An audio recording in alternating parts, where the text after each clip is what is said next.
दर्शको नमस्कार. आरोग्य संपदा या कार्यक्रमात आपलं अगदी मनापासून स्वागत आहे. आरोग्य संपदा या कार्यक्रमातून आरोग्याशी निगडीत वेगवेगळ्या विषयावर आपण प्रकाश टाकत असतो, तज्ज्ञांचं मार्गदर्शन मिळवत असतो. दर्शको, वेगवेगळ्या उपचार पद्धती आहेत, ज्यामध्ये आयुर्वेदिक उपचार पद्धती ही एक प्राचीन भारतीय उपचार पद्धती मानल्या जाते. अनेक दुर्मिळ आजार आहेत जे या पॅथीमुळे बरे झालेले आपण पाहिलेले आहेत. दर्शको, आज याच विषयावर आपण आपल्या आजच्या या कार्यक्रमातून माहिती जाणून घेणार आहोत. आयुर्वेद प्राचीन भारतीय उपचार पद्धती या शीर्षकाअंतर्गत. आणि यासाठी मार्गदर्शन मिळवण्यासाठी आपण स्टुडिओत आमंत्रित केलेलं आहे वैद्य रत्ना गाडगीळ मॅडम यांना. रत्ना मॅडम गेल्या 20 वर्षापासून प्राध्यापिका म्हणून कार्यरत आहेत. अनेक वर्षांचा शिकवण्याचा त्यांचा अनुभव आहे. रोगनिदान आणि विकृती विज्ञान हा त्यांचा आवडीचा विषय, ज्या त्या शिकवतात. क्लिनिकल डायग्नोसिस, मॉडर्न पॅथॉलॉजी आणि आयुर्वेदिक व्याधी निदान यांचं कोरिलेशन यामध्ये त्यांनी स्पेशलायझेशन केलेलं आहे. याही मुद्द्यावर, याही पैलूवर प्रकाश टाकूया.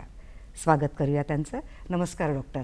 नमस्कार. आणि कार्यक्रमात अगदी मनापासून आपलं स्वागत आहे. धन्यवाद. डॉक्टर, आपण बघतोय ना, आता तंत्रज्ञान विकसित होत आहे, वैद्यकीय शास्त्र देखील विकसित होत आहे, पण आयुर्वेदाचं महत्त्व कुठेच कमी झालेलं नाही, उलट ते वाढत आहे.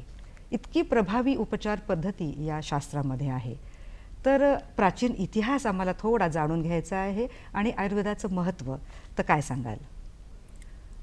आयुर्वेदाचा इतिहास माझ्या मते बऱ्याच लोकांना माहिती असेल, पण तरी तुम्ही प्रश्न विचारला म्हणून पुनरुच्चार करते की समुद्र मंथनाची गोष्ट आपल्यापैकी बऱ्याच जणांना माहिती असेल. हो.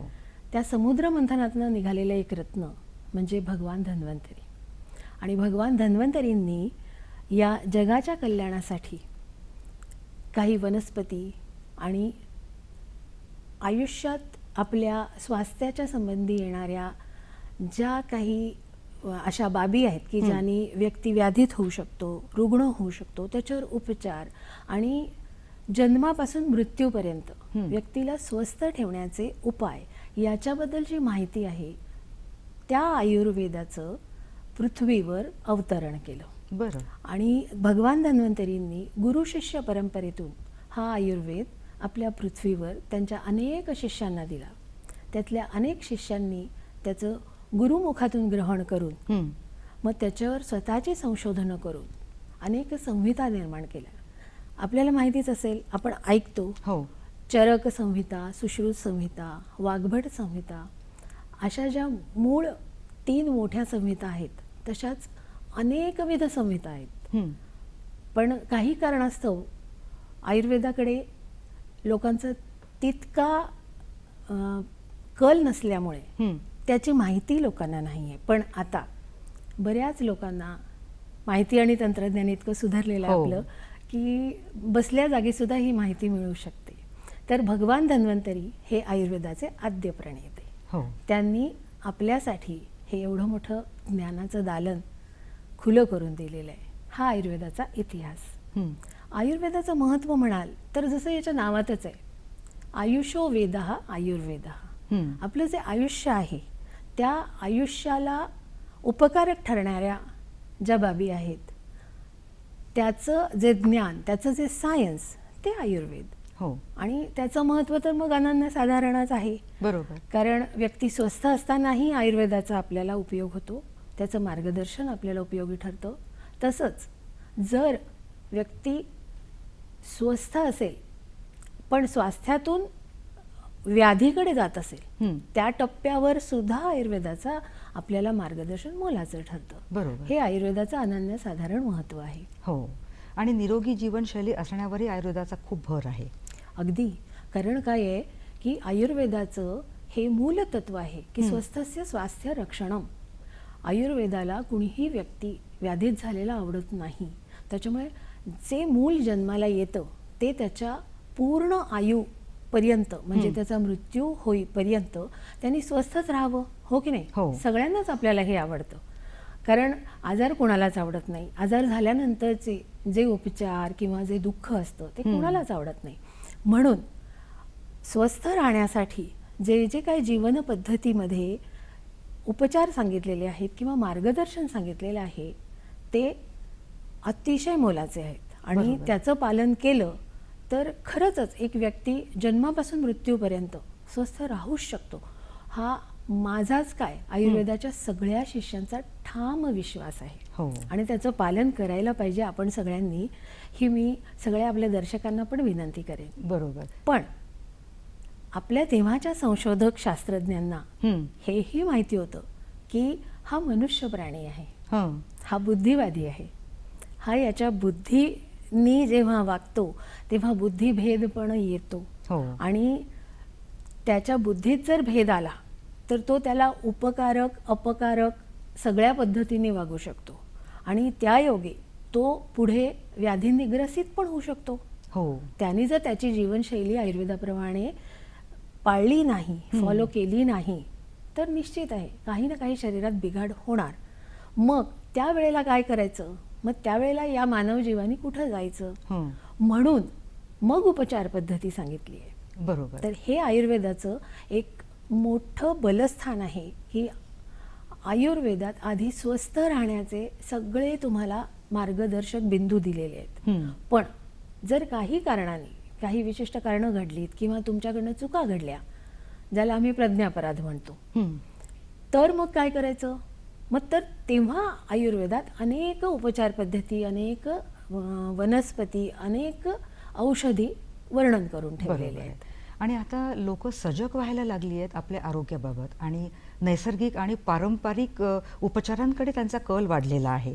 आता आयुर्वेदामध्ये प्रभावी उपचार पद्धती आहेच, तर या उपचार पद्धती कोणत्या आहेत त्या आम्हाला जाणून घ्यायच्या आहेत. तसं बघितलं ना तर आपल्या भारतवर्षात हं. अगदी पूर्वापार प्रत्येक प्रांतात म्हणा, प्रत्येक देशाच्या कान्याकोपऱ्यात प्रत्येक ठिकाणी आयुर्वेद हा जगत होतो आपण. हं. आजही आपण जगतोय, नाही असं नाही. पण त्यावेळेला जे रूढी परंपरा, खाण्यापिण्याचे किंवा वागण्याचे नियम होते, हं. घराघरांमध्ये त्या त्या संस्कृतीप्रमाणे ते नियम सांगितले होते. बरं. ते जोपर्यंत आपण पाळत होतो तोपर्यंत आपल्याकडे फारशी औषध योजना किंवा दवाखाने यांची गरज भासत नव्हती. हं. हा अगदी खुला इतिहास आहे. हो. त्यामुळे त्यावेळेला आपण आयुर्वेद जगत होतो. जेव्हा आयुर्वेदाचा हात आपल्या हातातनं सुटला हं. किंवा मनुष्य प्राणी हा त्याच्या ज्ञानाच्या कक्षेमधून त्याने आपल्या आहार विहार, दैनंदिन वागण्याचे नियम हं. हे कुठेतरी झुगारून द्यायला सुरुवात केली, त्यावेळेला मात्र आपल्या शरीराचे जे व्यापार आहेत ते कुठेतरी डळमळीत झाले आणि हो. होणारच, अगदी नैसर्गिक आहे.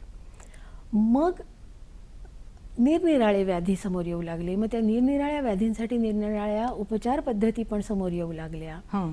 मग आयुर्वेदाच्या शिवाय अनेक उपचार पद्धती आपल्या आजूबाजूला आहेत. हो. जी काही इतिहासात स्थित्यंतरं झाली, राजकीय स्थित्यंतरं झाली, त्यामुळे सुद्धा बाहेरून आपल्याकडे अनेक उपचार पद्धती आल्या, त्याचा प्रभाव वाढत गेला आणि मग आयुर्वेदाची कास हळूहळू सुटत गेली माणसाच्या हातून हं. आणि दुसऱ्या उपचार पद्धतींकडे आपला कल वाढत गेला. पण काही वर्षानंतर हे लक्षात आलं की ज्या जुन्या पद्धती होत्या, ज्या खाण्यापिण्याचे नियम होते, हो. त्यामुळे जितकं स्वास्थ्य त्यावेळेला आपलं अगदी नैसर्गिकपणे टिकत होतं, हं. तितकं आता टिकत नाही आहे. हो. आणि आता नवीन नवीन रोग आपण एवढ्यातच बघितले. बरोबर. त्याच्यामुळे त्या रोगांचं जे भयानक स्वरूप आपण बघितलं, हं. ते भेडसावू लागले आपल्याला. त्यावेळेला पुन्हा आपण सगळेजण एक विचार करायला लागलो की पुन्हा आयुर्वेदाकडे वळायचं का, हं. कारण हा आयुर्वेदच आपल्याला तारू शकेल, बरोबर. हे सुद्धा आता जनमानसात पक्क रुजलेलं आहे. हो, हो. म्हणून लोक आता पुन्हा आयुर्वेदाकडे वळतात आहे आणि हे आम्हा वैद्यांचं किंवा आयुर्वेद शिकवणाऱ्या शिक्षकांचं परमकर्तव्य ठरेल की आम्ही आपल्या सगळ्या देशबांधवांना आयुर्वेदाचं महत्त्व पुन्हा समजावून सांगू. बरोबर. मग या उपचार पद्धती कोणत्या आहेत? ह्या उपचार पद्धती एकतर आयुर्वेदाने वेगळ्या वेगळ्या टप्प्यांवर वेगळ्या वेगळ्या पद्धतीने सांगितलेल्या आहेत. बरं. रोग होऊ नये म्हणून पण उपचार पद्धती आहेत. हं. आता तुम्ही म्हणाल उपचार पद्धती कशाला हव्या, हं. रोग जर होऊ नाहीत तर. पण रोग होऊ नये, शरीराला अगदी समूळ स्वस्थ ठेवायचं असेल तर आपल्या रोजच्या दैनंदिन वागण्यात हं. काही उपचार पद्धती दडलेल्या आहेत. हं. ज्या उपचार पद्धती म्हणून आपल्याला कळत पण नाहीत, पण बरं. त्या उपचार पद्धती आहेत. जसं पंचकर्म हे हां. सगळ्यांना माहिती आहे, पण पंचकर्म ही एक चिकित्सा म्हणून लोकांमध्ये माहिती आहे. बरं. पण ही पंचकर्म आपल्या शरीराला स्वस्थ ठेवण्यासाठी पण आहे. हं. जसं वेगळ्या वेगळ्या ऋतूंमध्ये वेगळ्या वेगळ्या हवामानाचा बदल होतो, हो. बरोबर. पावसाळ्यांमध्ये वेगळे रोग होतात किंवा उन्हाळ्यात वेगळे रोग होतात, थंडीचे काही वेगळे रोग आहेत. तर आपल्या शास्त्रज्ञांना हे माहिती होतं की जसे ऋतू बदल होतील तसे शरीरात पण शरीरातले जे एलिमेंट्स आहेत, आयुर्वेदात ज्याला वात पित्त कफ म्हणतात किंवा हो. सप्तधातू आहेत, रस रक्त मांस मेद शुक्र अस्थि, हं. यांच्यामध्ये पण चढ उतार होतात. निसर्गाशी निगडीत असं आपलं शरीर आहे, त्याच्यामुळे हो. जे चढ उतार होतात त्यांनी शरीरामध्ये बिघाड होऊन आपल्याला रोग होऊ शकतात. तर ते होऊ नये हं. म्हणून आधीचं प्रिकॉशन घ्यायसाठी पंचकर्मातले वमन, विरेचन, रक्तमोक्षण, नस्य आणि त्याच्या जोडीला आधी स्नेहनस्वेदन बरं. हे जोडून उपचार पद्धती सांगितलेली आहे, पण ती स्वस्थ शरीरासाठी सांगितली आहे. हो. आपण जर आपल्या एखाद्या वैद्यांशी संपर्क साधला आणि त्यांना विचारलं तर ते तुम्हाला व्यवस्थित सांगतील की तुम्ही स्वस्थ असतानाच जर या उपचार पद्धती घेतल्या तर तुमचं शरीर स्वस्थच राहणार. बरोबर. पण हां. जर या उपचार पद्धती घेतल्या नाही आणि शरीरात काही बिघाड झाले, रोग झाले, हं. तर ते बरे करण्यासाठी पण याच पंचकर्म चा उपयोग होतो. चा उपयोग होतो. बरं. म्हणजे शरीरात जे काही एलिमेंट्स वाढलेले आहेत ते कमी करणं, शरीरात जे काही एलिमेंट्स कमी आहेत ते वाढवणं, याच्यासाठी या पंचकर्मांचा अतिशय व्यवस्थित हं. आणि पिन पॉईंट उपयोग होऊ शकतो. हो. पण त्याचसोबत आयुर्वेदात आणखीन एक उपचार पद्धती आहे, हं. त्याला शमन उपचार पद्धती म्हणतात. हं. म्हणजे छोट्या मोठ्या कुरबुरी आहेत, अगदी किरकोळ काही आपल्या तक्रारी आहेत, त्याच्यासाठी काही जी औषध योजना होते हं. त्यांना शमन पद्धती म्हणतात. आणि जसं मी आता सांगितलं पंचकर्म आहे, हो. तर हे पंचकर्म शोधन पद्धतीत येतं. बरं. म्हणजे ज्या वेळेला किरकोळच रोग आहेत, किरकोळच शरीरात बिघाड आहे, तेव्हा तो छोट्या मोठ्या औषधींनी बरा शांत होतो. करायचा. हं. पण जर असं असेल की शरीरात मोठा बिघाड झालेला आहे, तो आणखीन पुढे वाढू शकतो, तर त्याला त्या वेळेला कंट्रोल करायला आपण शोधन पद्धती वापरतो आणि शरीरात जे वाढलेले एलिमेंट्स आहेत जे त्रास देऊ शकतात, हो. जे रोग निर्माण करतात, हं. ते काढून टाकायचे. त्याला शोधन पद्धती वा वा. म्हणतात. खूप छान पद्धतीने तुम्ही हे एक्सप्लेन केलेलं आहे. मग ह्या कशा पद्धतीने त्याला उपचार दिले जातात, कशी ही ट्रीटमेंट असते डॉक्टर? शमन पद्धतीमध्ये काय असतं की आता आपल्याला सगळ्यांनाच आयुर्वेद म्हणजे खलबत्ता माहिती आहे. हो. अनेकदा उपहासानी म्हणतात, खरं तर असा उपहास करू नये, पण खलबत्ता हे आमचं मूळ यंत्र आहे. हं. तर त्या यंत्राद्वारे चूर्ण असतात किंवा काही औषधींच्या वाटलेल्या चटणी सदृश काही कल्पना आहेत. कल्पना बरं. म्हणजे प्रिपरेशन्स, हं. हं. त्या असतात. तर ह्या अशा छोट्या छोट्या औषधांनी तोंडावाटे जी औषधं देऊ शकतो हां. त्यांनी आपण किरकोळ रोग बरे करू हो. शकतो. रत्ना मॅडम, आपण याविषयी पुढे जाणून घेऊया. ब्रेकची वेळ झालेली आहे. दर्शक हो, कार्यक्रमात घेऊया एक छोटासा ब्रेक. कुठेही जाऊ नका, पाहत राहा कार्यक्रम आरोग्य संपदा.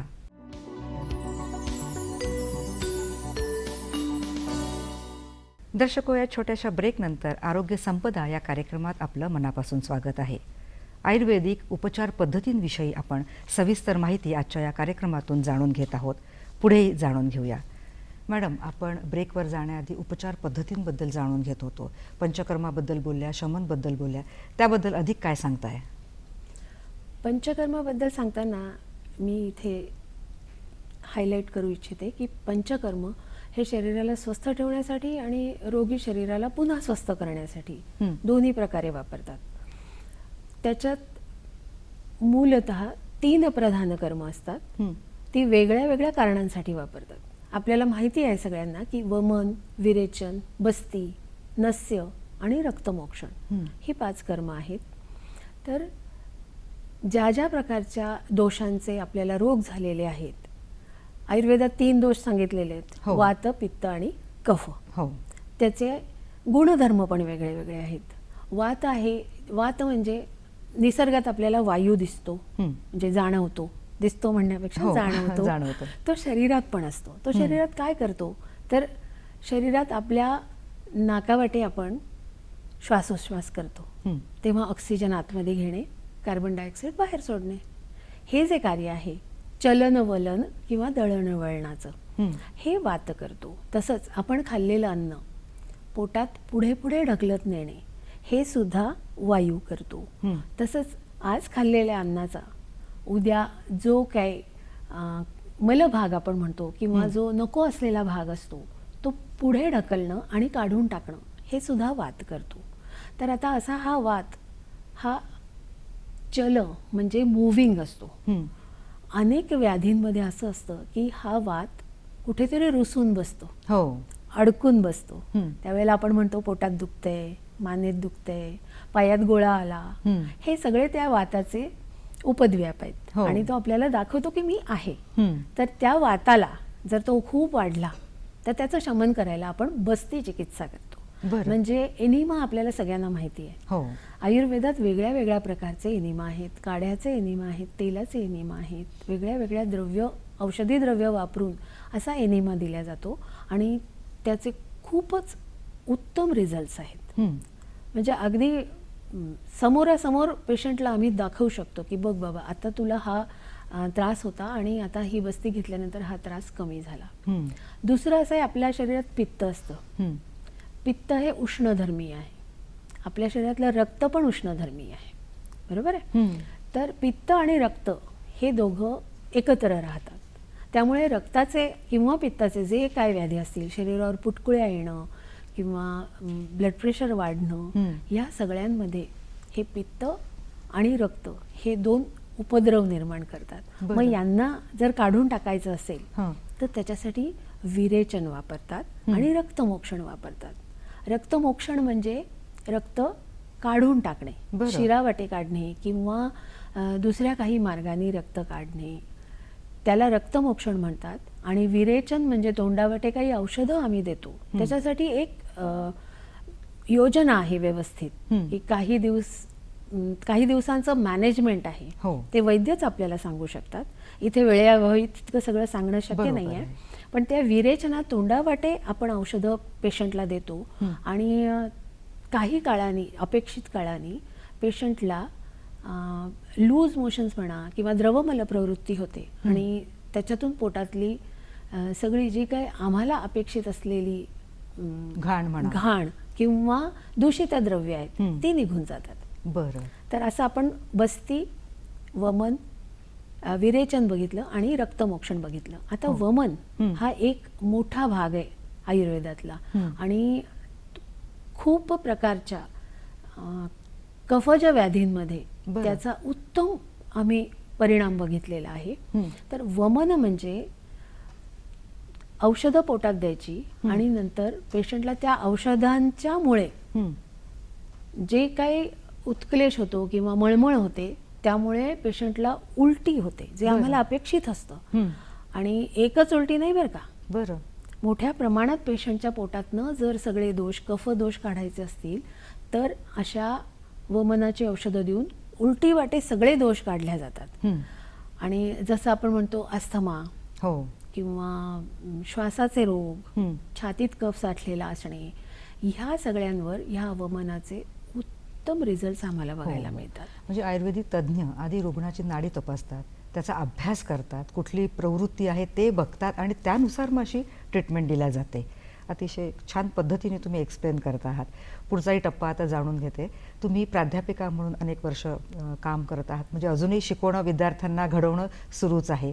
रोगनिदान आणि व्याधी निदान हा जो तुमचा, विकृती विज्ञान हा जो तुमचा विषय आहे, तर आयुर्वेदाच्या दृष्टिकोनातून हा विषय कसा आम्हाला समजून सांगाल?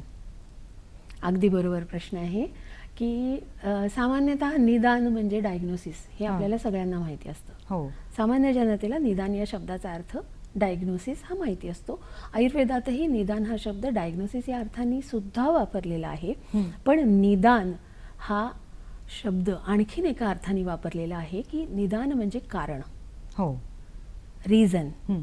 एखाद्या रोगाचं कारण काय असू शकतं, कशा पद्धतीने तो रोग होतो त्याचं कारण काय असू शकतं, या अर्थाने पण निदान हा शब्द वापरलेला आहे. आणि रोगनिदान हा जेव्हा आपण एक ही संज्ञा वापरतो त्याच्यात मूलतः 5 घटक येतात. बरं. त्याला आम्ही आमच्या भाषेत, आमच्या टेक्निकल भाषेत निदान पंचक म्हणतो. पंचक म्हणजे 5 आणि निदान म्हणजे रोगाची कारणं. तर त्याच्यात खूप सुंदर पद्धतीने आयुर्वेदात हे वर्णन केलं आहे हो. म्हणजे विद्यार्थ्यांना जेव्हा आम्ही शिकवतो ना, तेव्हा विद्यार्थी पण असे आश्चर्यचकित होतात आणि दरवेळेला ते शिकवताना आम्हाला असं छान वाटतं की इतकं अगाध आणि इतकं स्पष्ट करून सांगितलेलं ज्ञान आहे, त्याचा आपल्या मानवजातीला उपयोग झालाच पाहिजे. तर या निदान पंचकामध्ये पहिलं येतं ते पूर्वरूप. म्हणजे बघा, मला वाटत नाही की कुठल्या दुसऱ्या एखाद्या मेडिसिनच्या शाखेमध्ये इतक्या व्यवस्थित पद्धतीने वर्णन केलेलं असेल की रोग ज्या वेळेला व्हायचा असतो त्यावेळेला आपलं शरीर आपल्याला काही संकेत देतं. हो. ताप यायचा असला की आदल्या दिवशी आपल्याला अंग कसकसतं, कसं तरी वाटतं, कशात चित्त लागत नाही.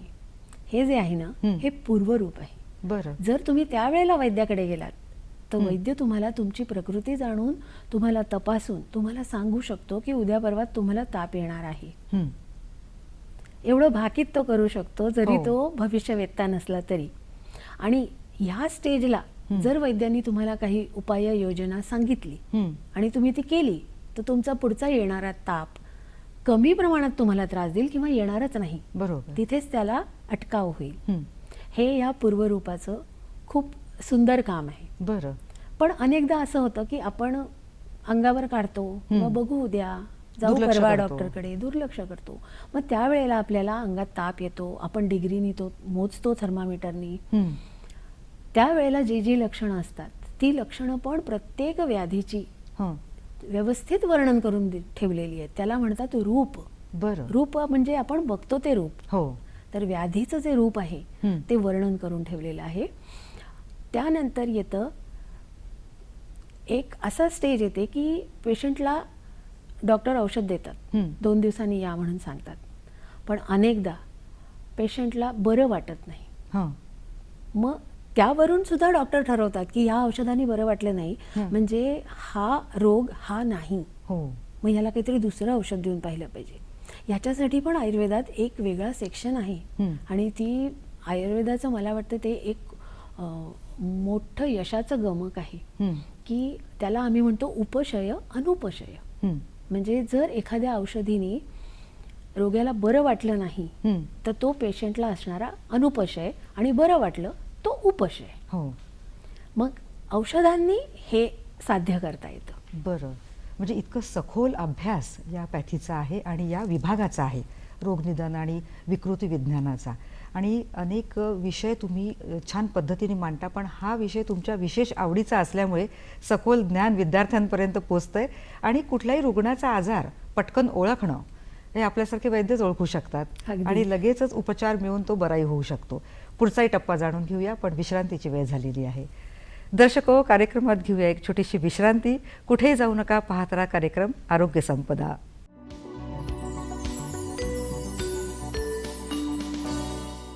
दर्शको, या छोट्याशा विश्रांतीनंतर आरोग्य संपदा या कार्यक्रमात पुन्हा एकदा आपलं मनापासून स्वागत. आयुर्वेद प्राचीन भारतीय उपचार पद्धती या शीर्षकाअंतर्गत वैद्य रत्ना गाडगीळ मॅडम आपल्यासोबत स्टुडिओत उपस्थित आहेत आणि या उपचारांबद्दल, आयुर्वेदाच्या माहितीबद्दल खूप सुंदर सविस्तर आपल्याला माहिती देत आहेत. पुढचाही टप्पा जाणून घेऊया. मॅडम, आता असे अनेक आजार आहेत जे फार पूर्वी 60नंतर व्हायचे, पण आता हल्ली तरुण मुलांमध्ये, लहान मुलांमध्येही दिसायला लागलेले आहेत.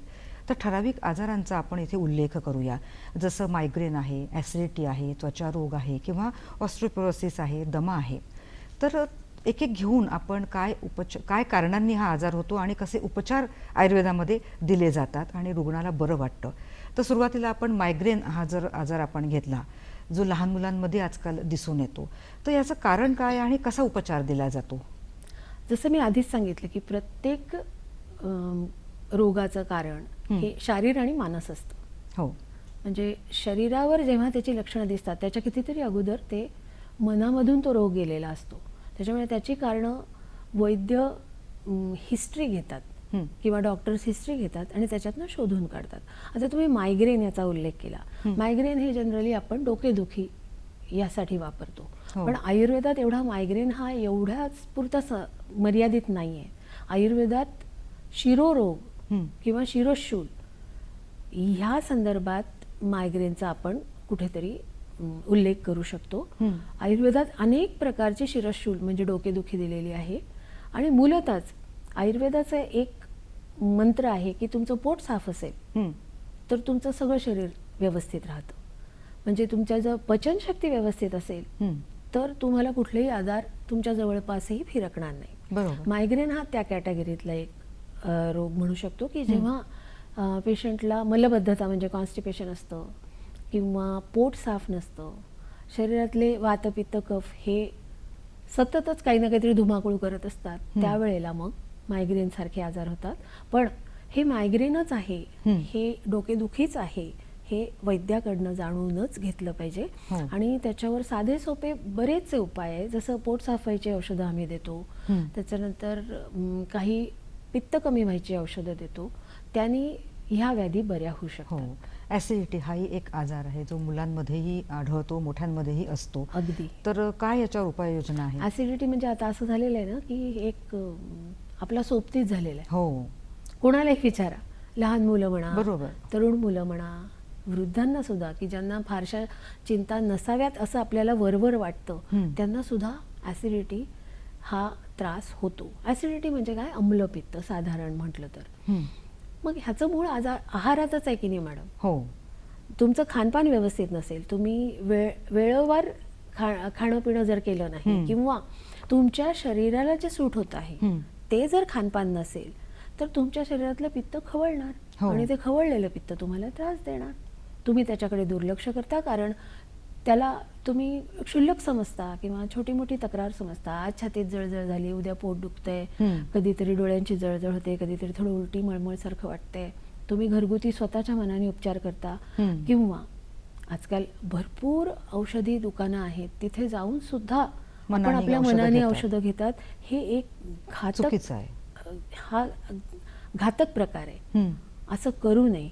आणि म्हणूनच आपल्या पूर्वी आहाराच्या रूढी ज्या सांगून ठेवल्या होत्या की ऋतूनुसार आहार घ्यावा, दिवसाचा आहार वेगळा, रात्रीचा आहार वेगळा, त्या सगळ्याचा परिणाम असा होतो की जर ते पाळलं नाही तर अम्लपित्त तुम्हाला होणार. तुम्ही फार मानसिक चिंता सांभाळत बसलात तर अम्लपित्त होणार. म्हणजे उपचार तर आहेत, पण जेवणाच्या वेळा नीट ठेवणं, काय खावं काय नाही हे नीट ठरवणं आपल्या प्रकृतीनुसार हे आपल्या हातात आहे. असं म्हटलं जातं की हरी वरी अँड करी. हरी म्हणजे खूप घाई गडबडीत जेवणं, घाई गडबड करणं, सतत मानसिकरित्या घाईतच असणं. वरी म्हणजे चिंता करणं, क्षुल्लक क्षुल्लक गोष्टींची चिंता करणं. आणि करी म्हणजे खाण्यातले मसालेदार तिखट पदार्थ बरं हे सतत खाणं, जिभेचे चोचले पुरवणं, बरोबर, हे जे आहे त्यामुळे अम्लपित्त होणार. आणि आयुर्वेदाकडे ह्या सगळ्यांवर उत्तम आणि उत्तम औषधोपचार आहेत. शमन औषधोपचार पण आहेत की अगदी 2 दिवसाच्या औषधांनी सुद्धा तुमची तात्पुरती ऍसिडिटी जाऊ शकते. किंवा तुम्हाला चिरकाल म्हणजे खूप काळापासून जर ऍसिडिटी असेल तर जसं मी म्हटलं तसं शोधन चिकित्सा घेऊन सुद्धा तुमची ऍसिडिटी पूर्णपणे जाऊ शकते. पण यासाठी स्वतःच्या शरीराकडे लक्ष द्यायचं आणि आपल्या वैद्याचा सल्ला घ्यायचा. बरोबर. आणखीन एक की हाडं ठिसूळ व्हायला लागली आहेत, साधं पडलं तरी फ्रॅक्चर व्हायला लागलेलं आहे, तर काय याच्यावर उपचार दिले जातील? ह्याच्यावर उपचार म्हणजे हेच आहे की आपल्या आहारातून जे आपल्याला पोषक द्रव्य मिळतात ती मिळत नाहीत. पूर्वी जेवण झाल्यानंतर मुखवास हा एक प्रकार होता. त्या मुखवासामध्ये बडीशोप, चेष्टमध, नंतर लवंग, वेलदोडा ह्या सगळ्या पदार्थांनी युक्त पान खाल्ल्या जात असे. त्याच्यात कात आणि चुना असायचा. बरोबर. तर त्या पानामध्ये तुमच्या आरोग्याचं आणि तुमच्या पचनसंस्थेचं खूप मोठं गमक दडलेलं होतं. बरोबर. पण आपण ती जी एक म्हणजे काळरूप आपण सोडत चाललो, रीत होती की कोणी भेटायला आलं तरी आपण पान सुपारी देत असतो. बरोबर. किंवा जेवण झाल्यानंतर नियमित पान खात असतो. त्याच्यातनं चुना आपल्या पोटात जात होता, त्यांनी आपली हाडं बळकट होत होती. दुसरं असं की आजकाल सगळीकडेच घराच्या बाहेर पडताना लहान मुलं असो, मोठी माणसं असो, शरीराला पूर्णपणे गुंडाळून स्कार्फ बांधून किंवा शरीरावर काहीतरी क्रीम्स लावून आपल्या शरीराचा रंग बिघडतो सूर्याच्या उष्णतेने, म्हणून जे काय उपाय केले जातात त्यामुळे आपल्या शरीराला नैसर्गिक सूर्याच्या प्रकाशातून जे विटॅमिन डी मिळतं ते ते मिळत मिळत नाही आणि म्हणून हाडं ठिसूळ होतात किंवा पोषक तत्व मिळत नाहीत म्हणून हाडं ठिसूळ होतात. याच्यासाठी आहार आणि औषधं ही आयुर्वेदात अगदी परफेक्ट सांगितलेली आहे. हो. तुम्ही आयुर्वेदाची कास धरा, स्वस्थच राहाल, हा माझा दावा आहे. बरं. एक अजून एक आजार आहे त्वचा रोग, तोही आजकाल हल्ली वाढत चाललेला दिसतोय. यावर काय उपाय आहेत? त्वचा रोगांबद्दल म्हणाल ना मॅडम, तर असं आहे की हा पण एक शारीर मानस आजार आहे की अनेक त्वचा रोग, सोरायसिस याच्यात मी उल्लेख करू इच्छिते की सोरायसिस हा आजार असा आहे की ज्याचं मूळ कारण आपल्या मानसिक दुःखात आहे. हो. आहारात तर आहेच आहे, पण मानसिक दुःखात सुद्धा आहे. त्यामुळे हे जे त्वचा रोग वाढत आहेत हे आपल्या बदलत्या जीवनशैलीमुळेच वाढत आहेत. आणि त्वचा रोगांसाठी आयुर्वेदाकडे उत्तम उत्तर आहे. पण आमच्याकडे ज्या वेळेला पेशंट येतो त्यावेळेला त्या रोगाची स्थिती काय असते त्याच्यावर त्या रोगाला लागणारा उपचारांचा काळ अवलंबून असतो. हो. त्यामुळे जर आयुर्वेद हा सुरुवातीपासून आपल्याला आपल्या जीवनाचा भाग करायचा असेल तर आयुर्वेदाची आपल्याला माहिती देणारे वैद्य हे आपले फॅमिली डॉक्टर झालेच पाहिजेत. बरोबर. ते वेळोवेळी तुम्हाला स्वस्थ असताना सुद्धा आणि तुम्ही आजारी पडले तरी आयुर्वेदाचे जे काय उपचार करतील त्याच्यातून तुम्ही समूळ पूर्णपणे बाहेर येऊन आनंदी आयुष्य जगू शकता. आणि प्रत्येक वेळी आहाराचा विषय तुम्ही काढलेला आहे की योग्य आहार असेल तर हे विकार होणार नाहीत, जसं ॲसिडिटी म्हणा, अजून दुसरा आजार. तर आयुर्वेदाच्या दृष्टीने आहार कसा असायला हवा? आता आहार आयुर्वेदाच्या दृष्टीने कसा असायला हवा याच्यात बरेचसे मुद्दे आहेत, पण मी काही मुद्दे जे इथे आपल्याला सांगू इच्छिते ते असे आहेत की आपण जिथे राहतो, ज्या भागात आपण जन्मलो, जी आपली भौगोलिक परिस्थिती आहे तिथे जे पिकतं तेच खाल्लं पाहिजे. बरं. हा मूळ मुद्दा आहे.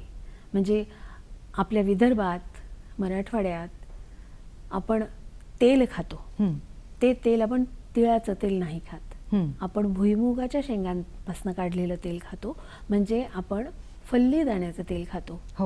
जसं जसं आपण भारताच्या उत्तरेकडे जातो तिकडे तिळाचं तेल आणि जवसाचं तेल, सरसोचं तेल ह्या तेलबियांपासून निघणारं तेल खातो. त्या त्या प्रभागात त्या त्या तेलबिया त्यांचं पीक घेतलं जातं म्हणून ते तिथे खाल्लं जातं. म्हणून रिजनल ज्या गोष्टी उगतात त्या नियमित खाल्ल्या पाहिजे आणि ऋतूनुसार खाल्ल्या पाहिजे. बरोबर. म्हणून जेव्हा औषधोपचार केला जातो आयुर्वेदामध्ये तर ऋतूचं महत्त्व खूप आहे, त्या अनुषंगाने औषध दिलं जातं. हाही एक मुद्दा इथे कळलेला आहे. थांबूया, ब्रेकची वेळ झालेली आहे. स्वस्थ जीवनशैलीसाठी आयुर्वेदिक उपचार कसे प्रभावी ठरू शकतात, कसे वरदान ठरू शकतात जाणून घेऊया या ब्रेक नंतर. भेटूया लगेचच.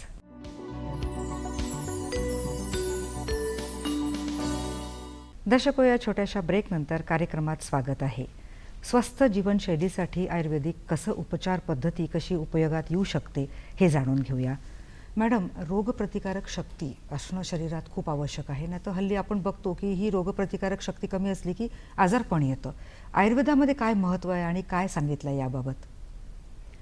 आयुर्वेदामध्ये रोगप्रतिकारक शक्तीबद्दल उत्तम माहिती दिलेली आहे. मूलतः आयुर्वेदाचं एक मानणं आहे की जेव्हा एक जीव जन्माला यायचा असतो त्याच्या आधीपासूनच त्या जीवाच्या पालकांनी म्हणजे आई वडिलांनी स्वतःची तयारी करायची, स्वतःचं शरीर स्वस्थ ठेवायचं, तरच उत्तम बीजापोटी फळे रसाळ गोमटी, बरोबर आहे ना, जगद्गुरु तुकाराम महाराजांनी सांगून ठेवलेलं आहे.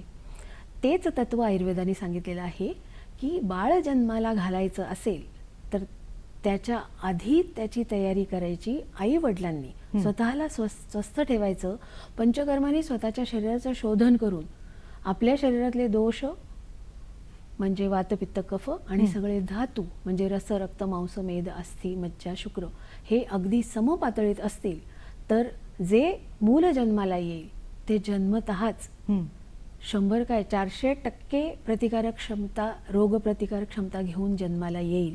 म्हणजे त्याच्या शरीरात स्वास्थ्य हे सुखाने नांदेल. हो हा केवढा मोठा विचार आयुर्वेदाने मांडलेला आहे. हो ना. काही रोगांबद्दल आयुर्वेदाने पण लिहिलेलं आहे आणि आता मॉडर्न सायन्सेसने पण हे प्रूव्ह केलेलं आहे की काही रोगांसाठी प्रत्येक भूभागातले जे मानव आहे, जो मानव वंश आहे, त्यांना रोगप्रतिकारक शक्ती निसर्गदत्त असते.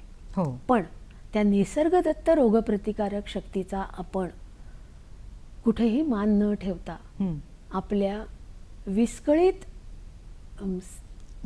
जीवनशैलीमुळे आपण ती रोगप्रतिकारक शक्ती गमावून बसतो. सोशल हायजीन, पर्सनल हायजीन, स्वच्छतेचे नियम हे पाळलेच पाहिजे आणि त्याच्या जोडीला उत्तम जेवण खाण, वेळच्या वेळी झोपणं, वेळच्या वेळी उठणं, ब्रह्ममुहूर्तावर उठणं आणि निसर्गाबरोबर चालणं, बरोबर, हे महत्वाचं. आणि रोगप्रतिकारक शक्ती या योगे अगदी उत्तम पद्धतीने आपण कमावू शकतो किंवा जे मिळालेली आहे ते टिकवू शकतो. बरोबर. आता एक महत्त्वाचा प्रश्न डॉक्टर, जसं आता घरामध्ये आपल्या बागेमध्ये असे कुठल्या वनस्पती किंवा असे झाडं लावता येईल का की जे आपल्याला आपल्या आरोग्यासाठी उपयुक्त ठरतील, किंवा किचनमध्ये असे काही पदार्थ ठेवता येतील का की जसं आता सीझन बदलला तो तब्येतीच्या कुरबुरी सुरू होतात, घरगुती औषध दिलं आणि थोडा आराम झाला, तिथेच तो आजार थांबवला, असं काही वनस्पती आहेतच. आपल्याला सगळ्यांना माहिती आहे, लावायची गरज नाही आहे, आपल्याकडे असतात त्या वनस्पती. बरं. रोज सकाळी ताई तुम्ही म्हणा, मी म्हणा, किंवा आपल्या घरातल्या सगळ्या गृहिणी स्नान झाल्यानंतर तुळशीला पाणी देतात, तुळशीची पूजा करतात. तुळस हे एक मोठं आयुर्वेदातलं औषध आहे, अनेक रोगांचं रामबाण औषध आहे. त्याचबरोबर आपल्या आजूबाजूला अगदी छोटं जरी घर असलं तरी बाल्कनीत म्हणा किंवा कुठेतरी आपण छोटे छोट्या वनस्पती लावतो, त्या सगळ्याच औषधी असतात. अगदीच ऑर्नामेंटल क्रोटन्स किंवा निवडुंगासारख्या, निवडुंग सुद्धा काही पद्धतीत औषधी पद्धतीत वापरला जातो, पण कोरफड आहे, आहे की नाही. आपण अनेकदा हौसेने हळद लावतो, हळदीचा पाला आहे, केळ्याचं पान, केळ्याची झाडं असतात आजूबाजूला, केळ्याचं पान हे सगळ्यात जास्त औषधी आहे.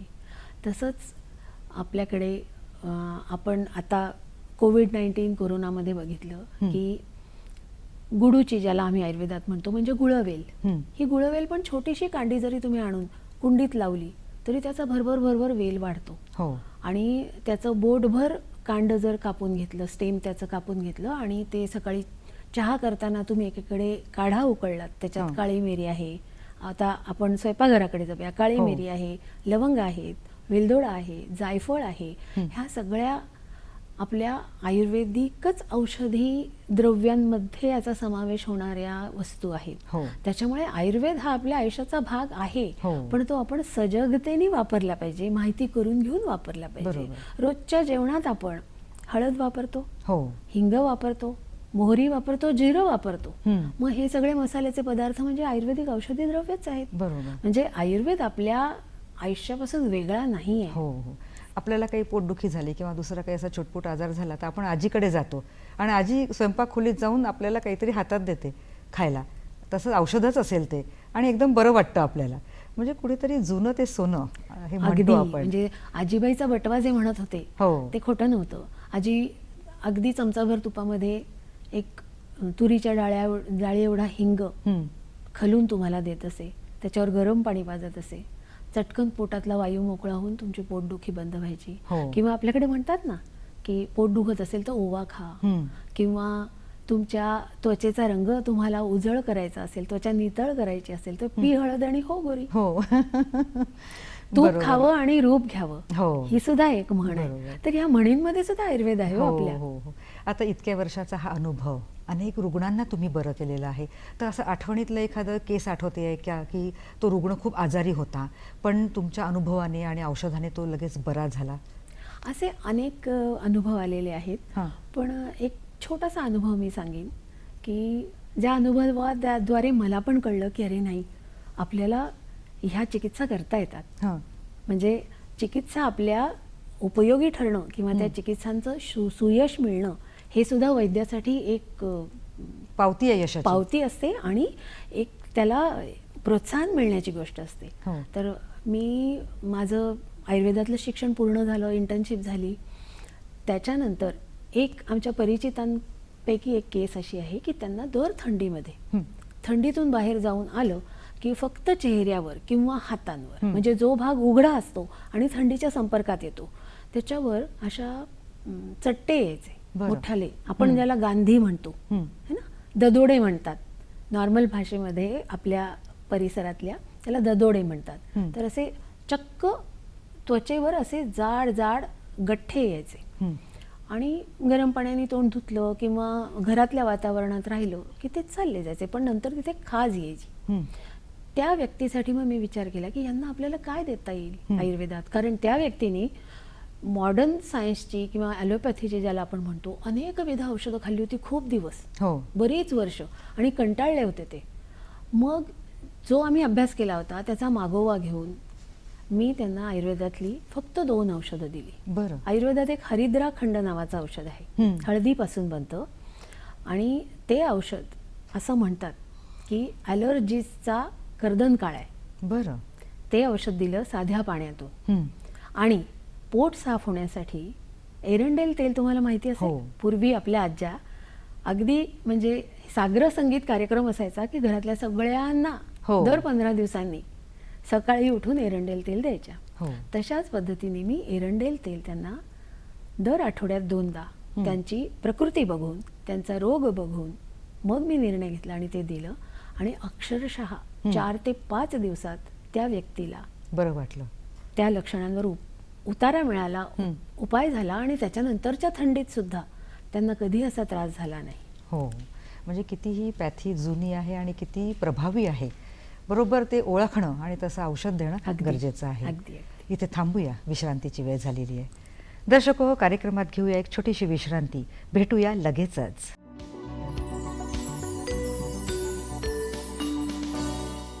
दर्शको, या छोट्याशा विश्रांतीनंतर कार्यक्रमात स्वागत आहे. आयुर्वेद प्राचीन भारतीय उपचार पद्धती या शीर्षकाअंतर्गत रत्ना मॅडम आपल्याला खूप छान माहिती देत आहेत. चर्चेच्या शेवटच्या टप्प्यात पोहोचलो आहोत. महत्त्वपूर्ण मुद्दे जाणून घेऊया. मॅडम, तुम्ही प्रॅक्टिस करता, तुम्ही शिकवता, याबरोबर तुम्ही कीर्तनही करता, तेही आरोग्यावर. तर काय याचा हेतू आणि काय मेसेज यातून समाजात जातोय हे जाणून घ्यायला आवडेल. कीर्तन खरं तर मी एक कला म्हणून शिकले सुरुवातीला. म्हणजे त्याच्यात आपल्याला गायन, अभिनय, वक्तृत्व ह्या सगळ्यांचाच योग्य मेळ घालून उपयोग करता येतो आणि मनोरंजनही होतं. पण हे शिकत असतानाच मला लक्षात आलं की यातून आपण खूप लोकांपर्यंत पोचू शकतो. आणि यातून जे आपण संदेश देतो किंवा आपण बोलतो हा बऱ्याच जनमानसात हा संदेश जाऊ शकतो. म्हणून मला असं वाटलं की इतर माध्यमांप्रमाणे कीर्तन हे माध्यम जास्त प्रभावी माध्यम आहे लोकशिक्षणासाठी. आणि म्हणून त्यातून एक कल्पना सुचली की करून बघावं. म्हणून मग व्यसनमुक्ती आहे, तंबाखू विरोधी दिवस असतो एक मार्च महिन्यात, जो वैद्यक शास्त्रात आम्ही पाळतो आणि जनजागृती करतो. त्यावेळेला प्रथम एक आरोग्यावरचं कीर्तन व्यसनमुक्तीचं मी केलं आणि मग सगळ्यांना ते आवडलं. बरं. म्हणजे हसत खेळत रंजक पद्धतीने आपण एखादा विषय मांडतो आणि जेव्हा तो शेवट करतो तो थेट भेटतो आणि जनजागृती अशी हसत खेळत होते. म्हणून कीर्तनातून आरोग्यविषयक मुद्दे मांडणं हे मला जास्त भावलं आणि ते प्रभावी ठरेल असं वाटतंय आणि मी त्याच्यावर वाटचाल करते. कुठेतरी आयुर्वेदाचा प्रचार आणि प्रसारित होतो त्या माध्यमातून. अगदी अगदी. त्यामुळे आणि तुम्ही माता बाल संगोपन आणि लेप्रसी याबद्दलही खूप लेक्चर्स दिलेली आहेत आणि खास करून ग्रामीण भागात जा गेलेल्या आहात, तिथल्या स्त्रियांना अवेअर करता आहात. तर कसा फायदा झाला त्यांना आणि तुम्हाला कसं समाधान मिळालं? लेप्रसीबद्दल मी एका खाजगी संस्थेतर्फे काम करत होते. तर त्यांचं असं उद्दिष्ट होतं की लेप्रसी ह्याचं समूळ उच्चाटन अजून झालेलं नाही आहे आणि लेप्रसीवरनं आपलं लक्ष विचलित होऊन TB आणि बाकीचे जे एड्स सारखे गंभीर रोग आहेत त्याकडे गेलेलं आहे. पण लेप्रसी अजूनही आहे, त्याचं समूळ उच्चाटन करणं जसं आपण देवीच्या रोगाबद्दल केलं हे अत्यंत गरजेचं आहे. कारण हा पसरत जाणारा रोग आहे, हा संसर्गजन्य रोग आहे. म्हणून त्यांनी त्या खाजगी संस्थेने याच्यावर काम केलं. त्याच्यात मी त्यांना असंच जनजागृतीचं काम करत होते. आणि त्यामध्ये वैद्यकीय क्षेत्रातल्या लोकांची जनजागृती करणं हा पण एक विशेष मुद्दा होता. बरं. म्हणजे आशा वर्कर्स आहेत, नर्सिंग स्टाफ आहे, पॅरामेडिकल स्टाफ आहे, वैद्यकीय शाखेचे विद्यार्थी, म्हणजे सगळ्या शाखांचे, बरं. होमिओपॅथीचे, आयुर्वेदाचे, ॲलोपॅथीचे सगळ्या शाखांचे विद्यार्थी, अशा सगळ्यांना लेप्रसीची पुन्हा पुन्हा माहिती देणं आणि लेप्रसी कशी ओळखता येते आपल्या स्तरावर, आणि मग त्याच्यातून त्या पेशंटला आपण पुढे कुठे मार्गदर्शन करून पोहोचवू शकतो, जेणेकरून अत्यंत सुलभ आणि उत्तम उपचार पद्धती आता आपल्याला उपलब्ध आहेत. शासनातर्फे त्याचे अभियान राबवलं जातं.